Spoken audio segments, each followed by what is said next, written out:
This is Reimagining Our Region, your go-to podcast for regional insights and trends. Each episode brings together expert discussions on the challenges and opportunities shaping the Middle East, from economic shifts to emerging technologies. I'm Patricia Keating, Senior Manager at PwC Middle East. And I am Amal Larhlid, Partner at PwC. We will explore how businesses in the Middle East are adapting to remain competitive, focusing on business model reinvention, sustainable growth, and the transformation needed to thrive in an evolving landscape.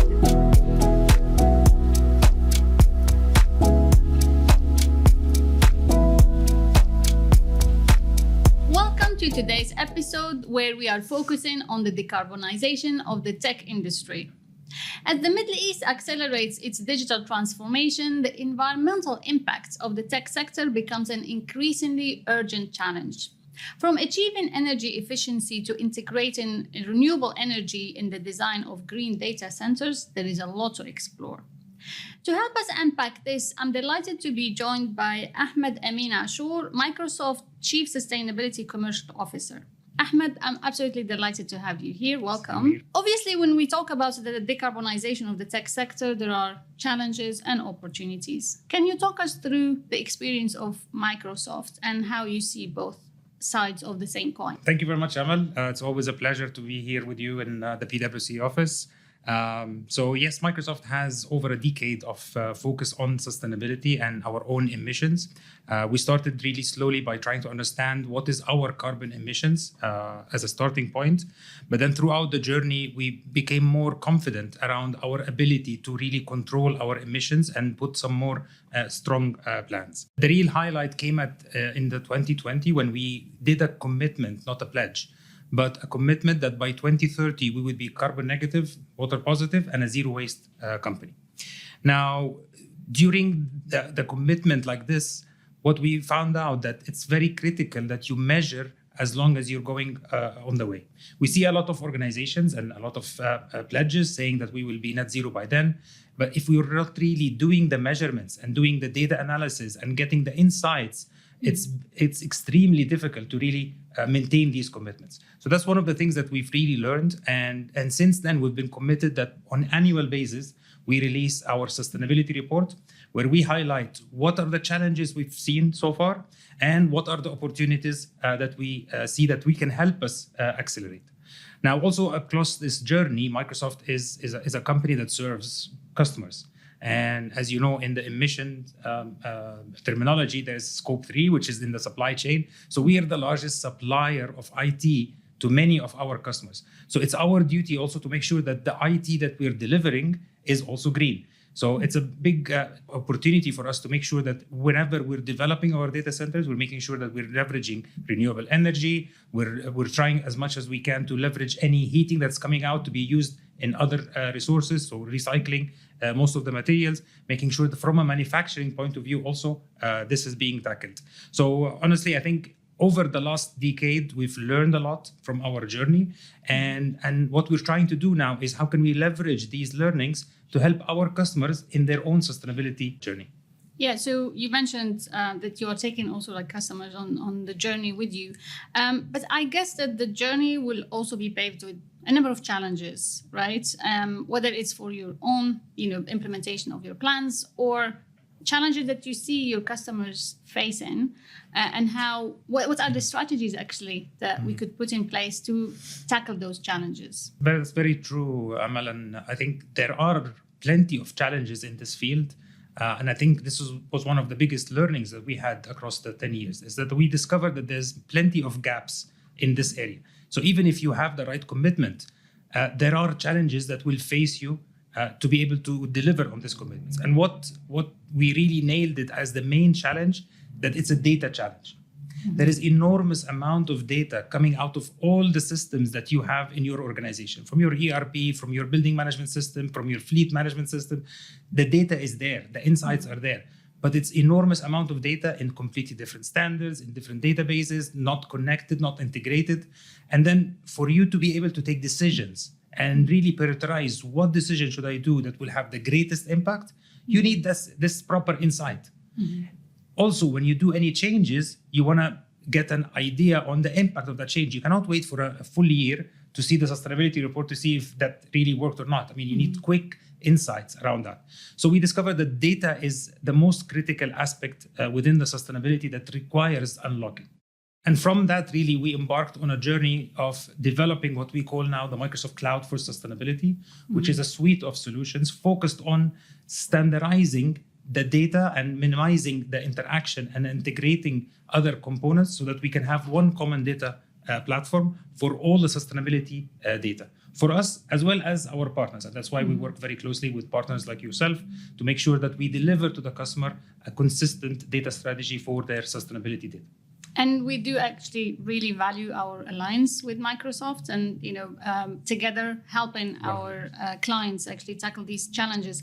Ahmed, we can't really talk about technology without mentioning not the elephant in the room, but the algorithm in the room, AI. Yes. So what is the role of AI in all of this? Well, AI definitely has a large contributor. I mean, as we all know, Microsoft embarked also on a whole data and artificial intelligence journey a couple of years ago with a massive investment in OpenAI. You can see today that our AI, which is the co-pilot, being integrated in many of our solutions. Now, it's interesting because AI adds a lot of pressure also in terms of emissions because it requires a massive compute, much more than what we expected when we did our pledges and commitments and all of that. So it's adding another dimension, of course, that we need to develop. And that, again, requires our partners in terms of hardware and consulting and advisory. We need to develop new ways of delivering AI technology with much less compute powers. So we need to redevelop our data centers. And by doing that, we're also being able to deliver AI to our consumers with much less emissions. Now, that's one angle, which we call the green IT. But the other angle is also that many of the challenges in climate change for humanity has been a challenge. I mean, we've been saying that we want to maintain the temperature of the planet below the 1.5 mark so far for years. And unfortunately, we're not seeing much hope. In fact, this year, we're seeing all the forest fires, we're seeing the earthquake, we're seeing all the natural disasters. So we definitely need help as humanity. And it seems that help might be only coming from artificial intelligence. Today, with AI, we're able to detect much better things like where the fires would be happening, where do we need to send the right teams. So we can also help with the climate risk. So artificial intelligence is going to play a much, much bigger role really in the challenge of climate change, and it's becoming much more critical in this area. Thank you very much, Ahmed. Given that both of us are actually here in the Middle East, maybe let's zoom on the Middle East and what are the differences between how AI, the tech sector, the ESG agenda is progressing in the Middle East compared to other parts of the world? Yeah, I mean, very relevant, of course. And I think, being in this region for over 18 years now, one thing we've learned is that this is a region that really challenges our capabilities, and they're always visionary in terms of what can we do next and how we can do much more innovation. I think in the Middle East, sustainability has been a very big focus. It's part of the vision of most of the countries in the region. It's very key for the leadership team, and they really see that it's an essential part for representing these countries and the economies in the future. Not only that, from a climate change and risks, but also in terms of an opportunity, in terms of renewable energy and new energies that can actually help boost the economies in this region. So I think we've been always really being challenged by the leaderships within the region and the Middle East. We have a number of partnerships, and together we work on serving many of these customers to make sure that we really help them achieve that innovation that they require. And I think, I do agree completely. And I think there are a lot of things that the rest of the world could learn from the region. I think the balance is shifting. And, it is really interesting to share best practices. You've been here for 18 years. Yes. I have been here for only 18 months. And let me tell you, what I have seen in terms of pace of change and the willingness to embrace change, to embrace AI, to embrace technology, but also to make progress on the decarbonization agenda and ESG more broadly, has been incredible compared to Europe, for example. The other element is around regulation and policy.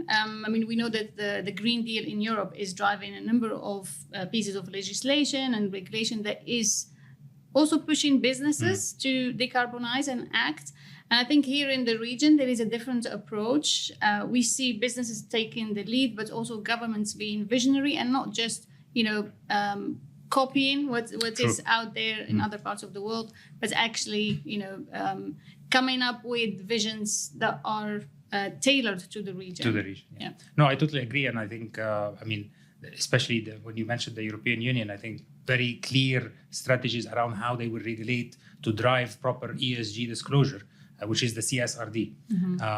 But it also represents a big challenge because it requires massive resources from all these organizations to be able to help with that. And that's also an area that Microsoft had focused on, that we're leveraging our cloud for sustainability would make it a bit easier for these organizations to do that disclosure.